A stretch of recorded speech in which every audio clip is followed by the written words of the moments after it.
एक बार की बात है कि एक सैनिक ने अपने राजा की कुशलता तथा निष्ठा से अनेक वर्षों तक सेवा की, लेकिन शरीर पर कुछ घाव लग जाने के कारण वह अब आगे सेवा करने के योग्य न रहा। राजा बोला, अब तुम घर जा सकते हो, मुझे अब तुम्हारी कोई आवश्यकता नहीं है। मैं तो बस उन्हीं को वेतन दे सकता हूँ जो मेरी सेवा करते हैं। बेचारे सैनिक को अपनी जीविका कमाने का कोई साधन नजर नहीं आया और वह एक दयनीय दशा में वहां से चल दिया। वह सारे दिन चलते चलते एक जंगल में जा पहुंचा। वहां कुछ दूर पर उसे एक रोशनी दिखाई दी। वहां पहुंचने पर उसे एक घर मिला। उस घर में एक जादूगरनी रहते थे। वह बोला, मैं आपसे प्रार्थना करता हूँ कि मुझे एक रात के लिए ठिकाना तथा कुछ खाने पीने के लिए दे दीजिए, अन्यथा मेरे प्राण निकल जाएंगे। वह बोली, एक बेकार सैनिक को भला कुछ भी कोई क्यों देगा, जरा बताना। लेकिन मैं तुम पर दया करके तुम्हें अंदर आने दूंगी, बशर्ते तुम मेरा कुछ काम कर दो। सैनिक ने पूछा, कैसा काम? जादूगरनी बोली, मैं चाहती हूँ कि कल तुम मेरा बाग खोद डालो। सैनिक राजी हो गया और अगले दिन उसने अपने बल के अनुसार जी तोड़ काम किया, लेकिन उसे वह शाम से पहले समाप्त नहीं कर पाया। तो ये बात है, मैं समझ गई, जादूगरनी बोली। तुम इस समय शाम को कोई और काम नहीं कर सकते। खैर, मैं तुम्हें एक रात और रखूंगी। कल कुछ लट्ठे फाड़कर जलाने की लकड़ी तैयार कर देना। दूसरे दिन इस काम को निपटाने में सैनिक को पूरा दिन लग गया और शाम को जादूगरनी ने प्रस्ताव रखा कि वह और एक रात के लिए रुक जाए। वह बोली, कल तुम्हें बड़ा ही हल्का काम करना पड़ेगा। यहाँ मेरे घर के पीछे एक पुराना और सूखा कुआं है। मेरी ज्योति उसमें गिर गई है। उसकी लौ नीली है और वह कभी नहीं बुझती। मैं चाहती हूँ कि तुम उसे वापस निकाल लाओ।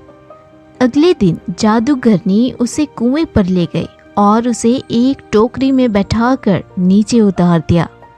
उसे ज्योति मिल गई और उसने अपने को ऊपर खींचने के लिए इशारा किया, लेकिन जब वह बिल्कुल ऊपरी किनारे पर ही था कि जादूगरनी ने अपना हाथ आगे बढ़ा दिया। वह उससे ज्योति लेना चाहते थे, लेकिन सैनिक ने उसकी चालाकी को भांप लिया और उसने बोला, नहीं, मैं यह ज्योति उस समय तक तुम्हें नहीं दूंगा जब तक कि मैं अपने दोनों पैर बाहर सूखी जमीन पर इत्मीनान से न टिका लो।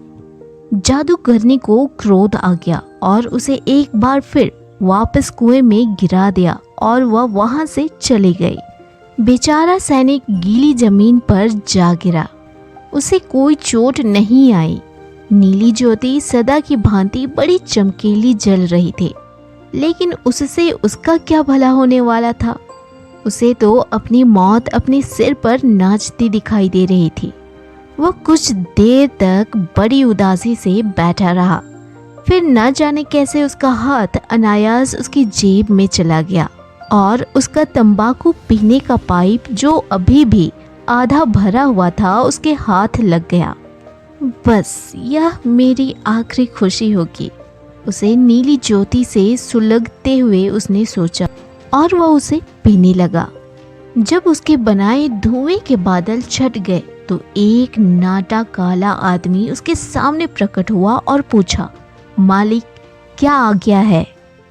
क्या मतलब? एक अचंभे से सैनिक ने पूछा। आपकी हर आज्ञा का पालन करना मेरा काम है, नाटा आदमी बोला। ओह, यदि ऐसी बात है तो सबसे पहले मुझे इस कुएं से बाहर निकालो, सैनिक बोला। नाटे आदमी ने उसका हाथ पकड़ा और एक गुप्त रास्ते से उसे ले जाने लगा।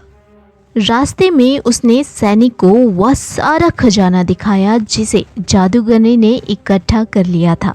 जितना वह अपने साथ ले जा सकता था उतना उसने बटोर लिया और जब वे ऊपर आ गए तो वह नाटे आदमी से बोला, अब तुम जाओ और उस जादूगरनी को बांधकर न्यायाधीश के सामने उपस्थित करो। सैनिक के इच्छा अनुसार सारे काम पूरे हो गए। इसके तुरंत बाद नाटा आदमी प्रकट हुआ। जिन जिन कामों की आपने आज्ञा दी थी वे सभी पूरे हो गए हैं और जादूगरनी फांसी के तख्ते पर लटकी पड़ी है। अब आगे मेरे लिए क्या आज्ञा है मेरे मालिक? बस इस समय तो कुछ नहीं, सैनिक ने उत्तर दिया। तुम अब घर जा सकते हो। बस मेरे बुलाने पर मेरे पास आ जाना।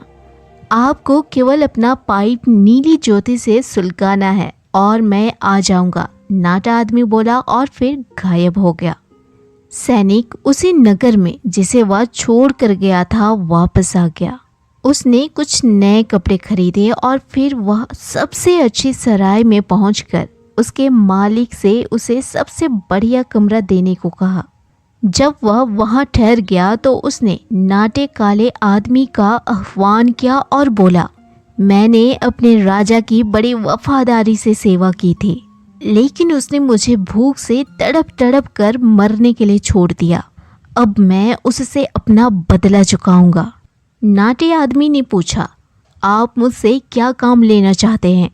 सैनिक बोला, आज रात को जब राजकुमारी अपनी पलंग पर सोई हुई हो तो उसे यहाँ ले आओ। मैं उससे अपनी दासी का काम लूँगा। नाटा आदमी बोला, मेरे लिए यह काम बाएं हाथ का खेल है, लेकिन यदि उसका भेद खुल गया तो आपके गले में हड्डी फंस जाएगी। जैसे ही 12 का घंटा बजा, धड़ाक सा दरवाजा खुला और उस नाटे आदमी ने उसके सामने उस कन्या को ला धरा। वाह वाह, तो तुम आ गई, सैनिक चिल्लाया। बस तुरंत से अपने काम पर जुट जाओ। वह झाड़ू उठा लो और फर्श साफ कर डालो। जब वह काम निपटा चुकी तो वह बैठ गया और उसने उसे अपने बूट जूते उतारने की आज्ञा दी। इसके बाद उसने उन्हें उस पर फेंका, फिर उन्हें उठाने तथा साफ करने को कहा। उसने वे सभी काम जिनका कि उसने आदेश दिया था किसी प्रतिरोध के अंधमुंदे आंखों से चुपचाप निपटा दिए। मुर्गे की पहली बांग पर नाटा आदमी उसे राजमहल में ले गया और उसे फिर पलंग पर लिटा दिया। प्रातःकाल जब राजकुमारी उठी तो वह अपने पिता के पास गई और उसने उन्हें बताया कि उसने एक असाधारण सपना देखा है। मुझे कंधे पर ढोकर बिजली की गति के समान गलियों के बीच से ले जाया गया, फिर एक सैनिक के कमरे में पहुंचा दिया गया। वहां मुझे एक दासी की तरह सभी प्रकार के छोटे घरेलू काम करने पड़े। मुझे कमरे की बुहारी लगानी पड़ी और उसके जूते साफ करने पड़े।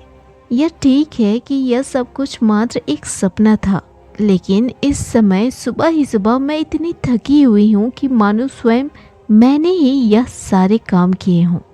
सपना सच्चा नहीं हो सकता, राजा बोला, लेकिन मैं तुम्हें एक सलाह दूंगा। तुम अपनी जेब मटर के दानों से भर लो और जेब में एक छेद कर लो, और यदि तुम्हें दोबारा लाद कर ले जाया जाए तो यह दाने बिखर जाएंगे और सड़क पर एक चिन्ह छोड़ जाएंगे। जब राजा यह कह रहा था तो वह नाटा आदमी अदृश्य रूप में उसी के पास खड़ा था और उसने वे सारी बातें सुन ली। रात को जब वह राजकुमारी को उड़ा कर ले जा रहा था तो उसकी जेब से मटर के दाने निश्चित रूप से गिरे तो, लेकिन राजकुमारी की खोज करने में यह युक्ति निरर्थक सिद्ध हुई। हुआ यह कि उस चालाक नाटे आदमी ने सारी गलियों में मटर के दाने पहले ही बिखेर दिए थे। राजकुमारी को एक बार फिर नौकरानी के सारे काम मुर्गे के बांग देने के समय तक करने पड़े। दूसरे दिन सुबह राजा ने अपने सेवकों को बाहर रास्ते का पता लगाने भेजा, लेकिन वे ऐसा ना कर सके, कारण हर गली में गरीब बालक मटर के दाने यह कहकर बटोर रहे थे कि रात में मटर की वर्षा हुई है। हमें कोई और अच्छी तरकीब निकालनी होगी, राजा बोला। जब सोने के लिए जाओ तो तुम जूते पहने रहना और जहाँ ले जाया जाता है वहाँ से वापस आने से पहले इनमें से एक जूता छिपा आना। मैं उसे निश्चित रूप से ढूंढ लूँगा। नाटे आदमी ने इस योजना को भी सुन लिया। जब सैनिक ने उससे राजकुमारी को फिर लाने के लिए कहा तो उसने सलाह दी कि वह इस काम को स्थगित कर दे।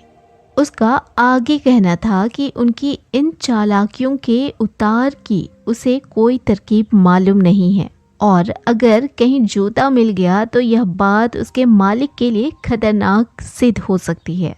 पर सैनिक ने उत्तर दिया, मैं जो कहता हूँ बस वही करो। और फिर तीसरी बार राजकुमारी लाई गई और उसे नौकरानी का काम करना पड़ा, लेकिन वापस जाने से पहले उसने अपना एक जूता बिस्तर के नीचे छिपा दिया। अगले दिन सुबह राजा ने राजकुमारी का जूता खोजने के लिए सारे नगर की तलाशी लेने की आज्ञा जारी की और वह जूता तुरंत ही सैनिक के कमरे में मिल गया। वह नाटा आदमी के विनती पर दरवाजे से बाहर चला तो गया था, लेकिन शीघ्र ही पकड़ा गया।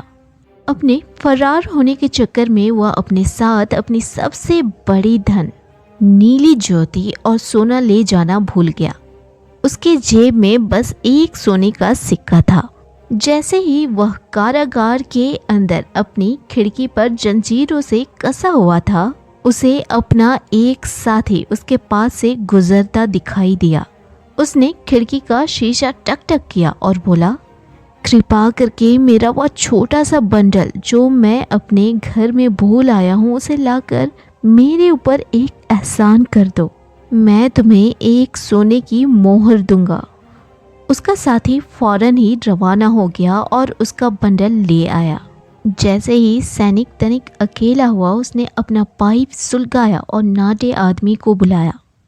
डरने की आवश्यकता नहीं है, उसने अपने मालिक से कहा।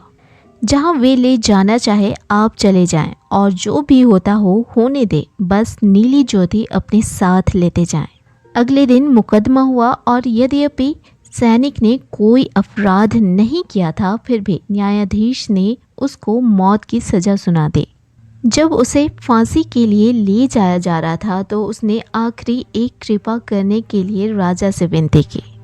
तुम्हारी क्या इच्छा है? राजा ने पूछा। सैनिक बोला, मैं आखिरी बार बस एक पाइप पीना चाहता हूँ। तुम 3 पी सकते हो, राजा ने उत्तर दिया, लेकिन यह सोचना भी मत कि मैं तुम्हें जीवन दान दे दूंगा। इसके बाद सैनिक ने अपना पाइप निकाला और नीली ज्योति से सुलगाया। जैसे ही धुएं के कुछ छल्ले ऊपर उठे, वह नाटा आदमी एक छोटा सोटा अपने हाथ में लिए प्रकट हुआ और बोला, मेरे मालिक क्या आज्ञा है? सैनिक ने कहा, ढोंगी न्यायाधीश तथा उसके चापलूसों को मार मार कर जमीन पर बिछा दो और उस राजा को जिसने मुझ पर अत्याचार किए हैं उसे भी मत बख्शना, समझे? इसके बाद वह नाटा आदमी बिजली की तरह टेढ़ा मेढ़ा इधर से उधर उड़ता फिरा और जो उसके सोटे की चपेट में आया वह जमीन पर धाराशायी हो गया और उसने हिलने तक का साहस न किया। भयभीत राजा पकड़ लिया गया। उसने अपने घुटनों के बल बैठकर अपने जीवन की भीख मांगते हुए अपना राजपाट उसे दे दिया और कहने की आवश्यकता नहीं कि उसने अपनी कन्या का हाथ उस सैनिक के हाथों में उसकी भावी पत्नी के रूप में सौंप दिया।